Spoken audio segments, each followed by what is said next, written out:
Assalamualaikum warahmatullahi wabarakatuh. Selamat siang Tribuners. Jumpa kembali dengan program harian Live Report on the Spot. Dan hari ini pada edisi Selasa 19 Oktober 2021, kita akan terhubung dengan beberapa jurnalis Tribun Timur yang akan melaporkan secara langsung dari daerah masing-masing, ya, updating pemberitaan yang ada di daerah tersebut. Dan hari ini Tribuners, kita sudah terhubung dengan dua jurnalis Tribun Timur yang ada di Kota Parepare dan ada di Kabupaten Sinjai. Untuk laporan pertama Tribuners, kita tersambung dengan rekan Uul Darullah di Kota Parepare. Assalamualaikum rekan Uul. Waalaikumsalam Kak. Oke, baik Tribuners, untuk laporan pertama dari rekan Uul Darullah akan melaporkan terkait dengan peristiwa ditembaknya dua orang begal di Kota Parepare yang dilakukan pada kemarin. Untuk lebih lengkapnya laporan akan kita serahkan kepada rekan Uul. Silahkan rekan Uul. Ya, makasih Kak. Ya, Tribuners, Satreskrim Polres Parepare mengungkap dua kasus begal yang selama ini sangat meresahkan warga Parepare. Jadi Polres Parepare sendiri menangkap dua orang begal yang kemudian pada penangkapan itu kedua begal tersebut dihadiahi timah panas oleh pihak kepolisian. Jadi kronologi aksi begal tersebut bermula pada saat pelaku menyusuri jalan Metro Tasik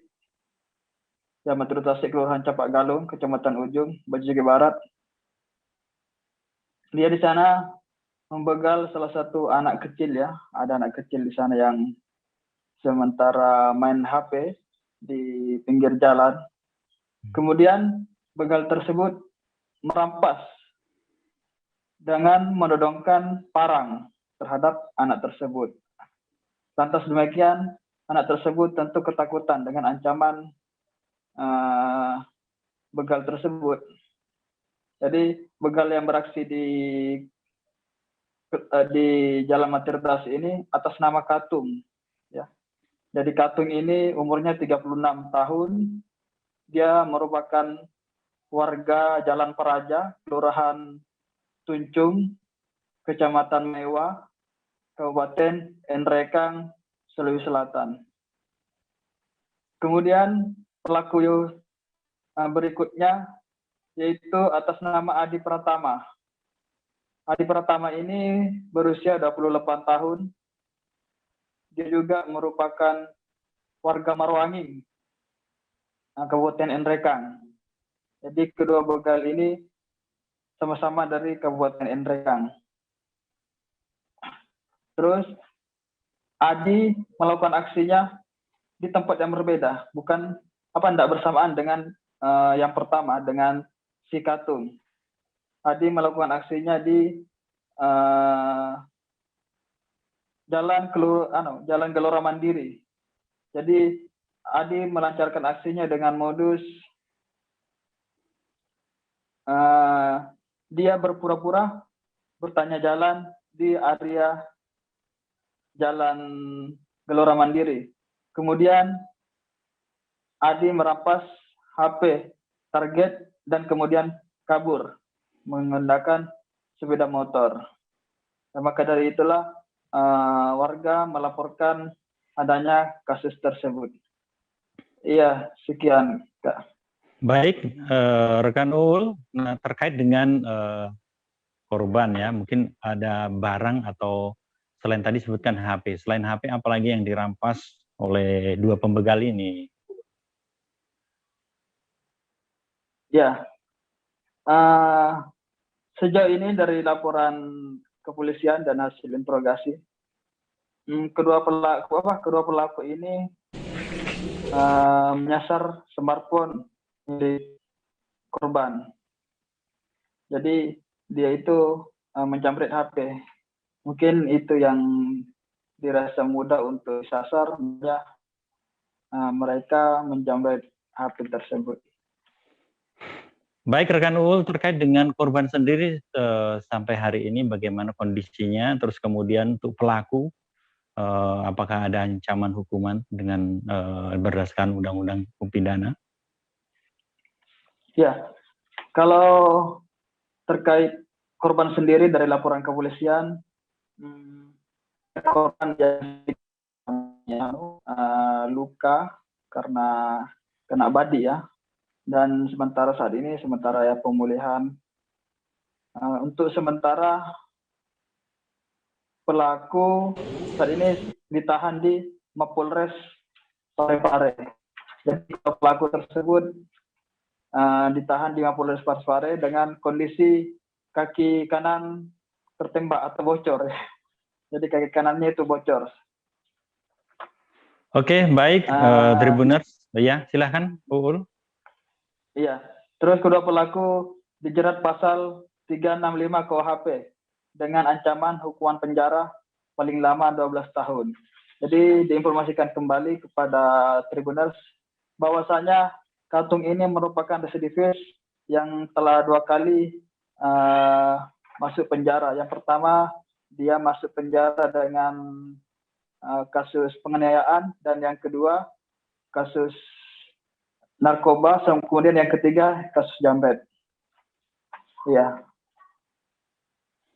Baik, Tribuners, untuk melengkapi terkait dengan peristiwa penembakan 2 pelaku begal di Kota Parepare, rekan Uul sudah memiliki kutipan wawancara dengan pihak aparat terkait. Kita saksikan berikutnya. Pencurian dengan kekerasan dan satu lagi dengan pemberatan. Yang pertama dapat kami jelaskan untuk pelaku yang pertama kami amankan atas nama inisial K, 36 tahun, di mana di sini untuk sementara kami dari hasil pemeriksaan kami dapatkan dua laporan polisi yang berbeda. Di sini atas nama K. Yang pertama pada tanggal Kamis 7 Oktober, satu lagi hari Rabu tanggal 13 Oktober. Jadi setelah mendapatkan laporan dari masyarakat, anggota kami di lapangan melakukan penyelidikan, di mana pada hari Kamis tanggal 13 Oktober aparat berhasil mengamankan tersangka inisial K ini, di mana untuk laporan polisi yang hasil pemeriksaan didapatkan 2 TKP yang berbeda untuk tersangka. Untuk sementara berdasarkan keterangan dari saksi maupun dari tersangka dan juga bukti pun yang kami dapatkan, bahwasanya tersangka melakukan kegiatan pencurian besar di mana diikuti dengan kekerasan sendiri atau tunggal. Jadi barang bukti yang kami amankan di sini 1 buah handphone merek Vivo, 1 unit mobil merek Nissan di mana digunakan oleh tersangka, 1 bilah parang 35 cm, dan juga untuk TKP satunya lagi 1 buah HP Vivo dan 1 unit sepeda motor yang digunakan oleh tersangka. Pak, apakah salah satu di antara mereka ini, Pak, yang terlibat kasus pencurian di Jalan Maturutasi dan yang satu yang di Gelora Mandiri, Pak? Apakah mereka yang terlibat ini, Pak, yang kasus untuk dari hasil pemeriksaan, Maturutasi? Untuk hasil pemeriksaan sendiri, tersangka atas nama K ini melakukan pencurian di Jalan Matirotasi sebanyak 2 kali. Untuk penyelidikan selanjutnya, apakah nanti akan ada perkembangan tersangka tambahan atau TKP lainnya, nanti dari hasil penyelidikan. Ada informasi dia tersangka ini melukai korbannya, Pak? Untuk dari hasil pemeriksaan sementara, tersangka melakukan pengancaman dengan parang. Dan sempat melukai korban, Pak? Untuk melukai korban, Luka-luka. ada satu korban menggunakan badik. Tindakan yang diambil komandan waktu penangkapan ini bagaimana komandan? Ya. Tindakan yang diambil pihak kepolisian dalam penangkapan bagaimana komandan? Untuk tindakan Waktu penangkapan ini bagaimana komandan? ya. Tindakan yang diambil pihak kepolisian dalam penangkapan bagaimana komandan? Untuk tindakan teman-teman di lapangan sendiri sudah mengamankan satu unit mobil, satu unit roda 2, motor, sepeda motor. Untuk barang buktinya sementara ada dua buah handphone untuk 2 laporan polisi ini. Apakah terpaksa harus dilumpuhkan? Pada saat sementara pengembangan oleh teman-teman di lapangan, tersangka berusaha untuk melarikan diri dan berusaha melawan petugas, sehingga pada akhirnya rekan-rekan di lapangan melakukan tembakan peringatan ke udara sebanyak 3 kali dan melumpuhkan tersangka dengan tembakan terarah ke salah satu kaki korban. Apakah ada kaitannya di antara salah satu tersangka ini dengan video viral yang beredar pada saat terjadi pengejaran, Pak, di Jalan Jenderal Sudirman? Untuk penyelidikan sementara belum ada. Apakah nanti akan berkembang, nanti kita tunggu hasil dari penyelidikan. Untuk kedua tersangka ini sendiri, Pak, apakah mereka pemain baru dalam artian baru terlibat kasus seperti ini atau pernah melakukan kegiatan lain?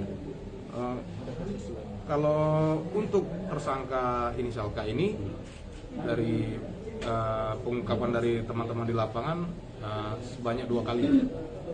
Nanti kemungkinan apakah yang bersangkutan pernah melakukan di TKP lain, nanti hasil penyelidikan. Kalau kampungnya sendiri ini komandan, apakah dari kota Parepare atau dari luar daerah? Kampung kedua pelaku. Dari Kabupaten Endrekang. Bukan di sini sebenarnya. Kabupaten Endrekang. Oh, kalau dari ini, dari hasil penelusuran yang bersangkutan dari Endrekang Dari Endrekang. dan diamankan di rumah kakaknya. Di Endrekang ya. Endrekang. Kalau yang satunya komandan? Istrinya. Kalau yang satunya? Yang satunya satu lagi atas nama AP. Ya. Dari hasil pemeriksaan ini terkait dengan laporan polisi yang dilaporkan pada tanggal 13 Oktober, di mana sama diamankan pada hari Kamis tanggal 14 oleh teman-teman lapangan. Untuk barang bukti yang diamankan, 1 buah handphone merek Vivo, 1 lembar baju dan celana, di mana atribut yang digunakan oleh pelaku pada saat melakukan, beserta juga ada topi,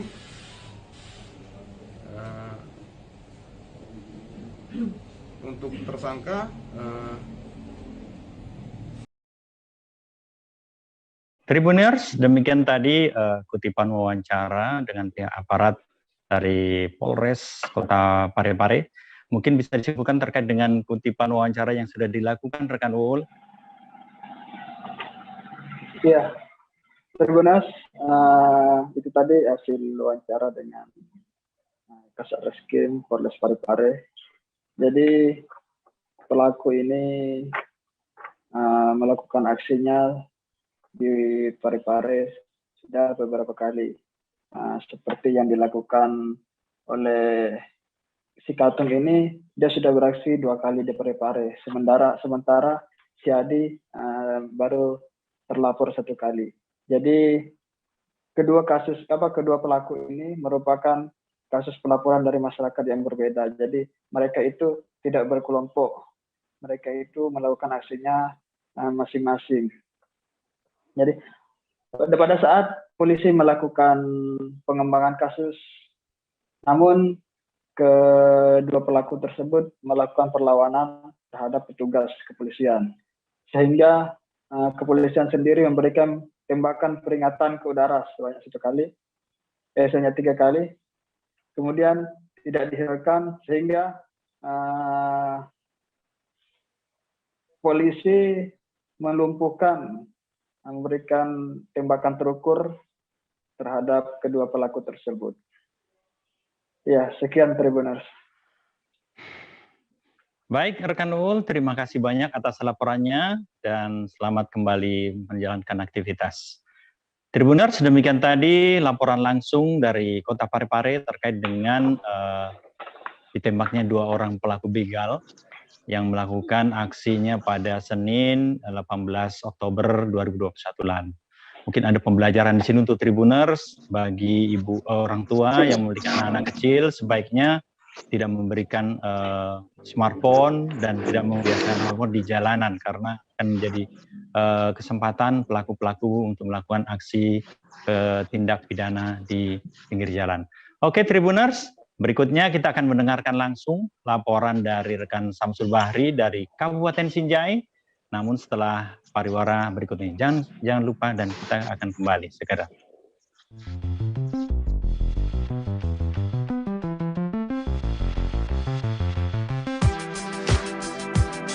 Jalan-jalan ke pantai, atau menaiki puncak gunung, melihat dataran indah, dan membayangkan lukisan alam Tuhan yang menakjubkan akan tersaji dalam sebuah liputan menarik juga eksklusif.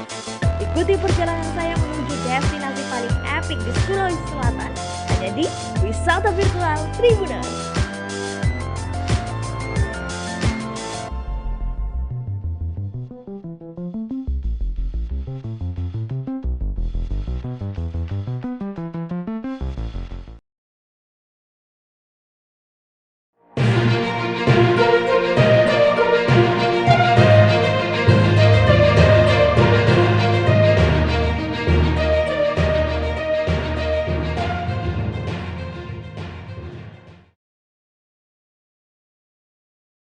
Tribuners, kembali lagi dengan program Live Report on the Spot, edisi Selasa 19 Oktober 2021, dan pada laporan kedua, kita sudah terhubung dengan rekan Samsul Bahri di Kabupaten Sinjai. Assalamualaikum rekan Samsul Bahri. Oke, rekan Samsul Bahri. Sepertinya Tribuners ada gangguan jaringan, sedianya rekan Samsul Bahri akan melaporkan terkait dengan musibah bencana banjir yang ada di Kabupaten Sinjai. Namun untuk lebih lengkapnya kita dengarkan rekan Samsul Bahri. Silakan rekan Samsul Bahri, masih tersambung di koneksi. Halo rekan Samsul Bahri, silakan dengan laporannya. Halo. Silakan rekan Samba. Halo. Oke, ya, silakan. Baik, terima kasih Bung Arif di studio Tribun. Ya, baik, terima kasih Bung Arif di studio Tribun Timur. Langsung kami dari Kabupaten Sinjai melaporkan bahwa di daerah ini, tepatnya di Dusun Bontolohe, Desa Buak, Kecamatan Telu Limpoe, Kabupaten Sinjai, Provinsi Sulawesi Selatan, sedang dilanda peristiwa bencana alam, di mana pada pukul 03.00 waktu Indonesia dini hari tadi melanda daerah ini hujan lebat disertai dengan angin kencang. Dalam peristiwa tersebut 5 unit rumah warga mengalami rusak. 3 diantaranya rusak berat dan 1 sedang dan 1 lagi tertimpa dengan pohon tumbang, Bung Arif. Baik rekan Samba, terkait dengan updating, mungkin mudah-mudahan atau mungkin updating hari ini, ada korban yang menjadi korban pada musibah yang terjadi pada subuh dini hari tadi nih rekan Samba. Iya, jadi terdapat 5 unit rumah yang mengalami rusak. Umumnya pada bagian atap yang terbawa oleh angin kencang, dan kemudian beberapa rumah lagi yang pada bagian dinding tembok mereka mengalami rusak parah. Namun dalam peristiwa ini tidak ada korban jiwa, hanya kerugian materi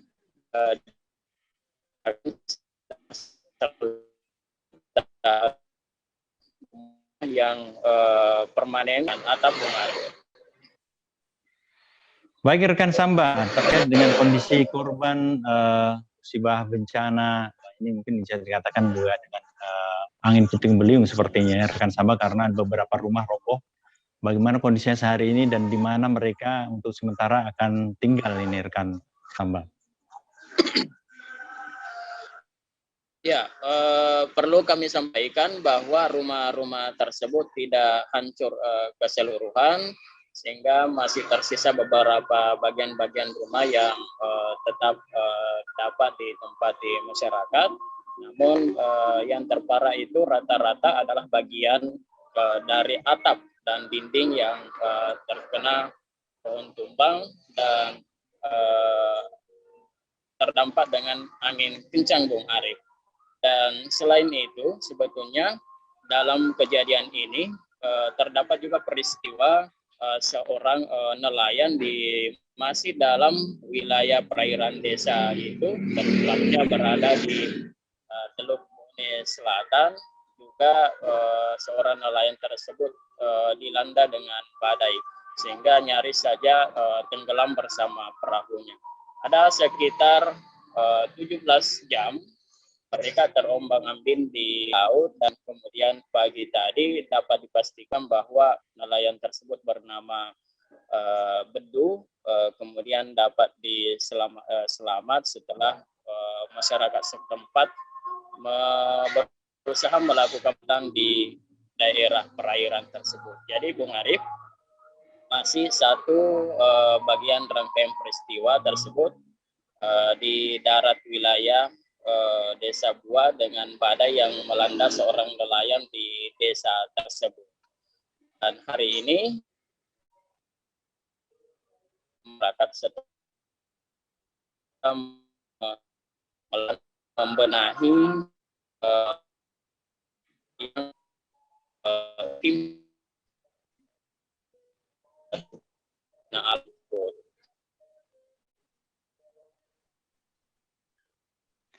Baik rekan Samba dan Tribuners, mungkin untuk lebih jelas terkait dengan peristiwa musibah bencana cuaca buruk yang melanda di Desa Bua ini, kita mendengarkan langsung penjelasan dari Dinas BPD terkait.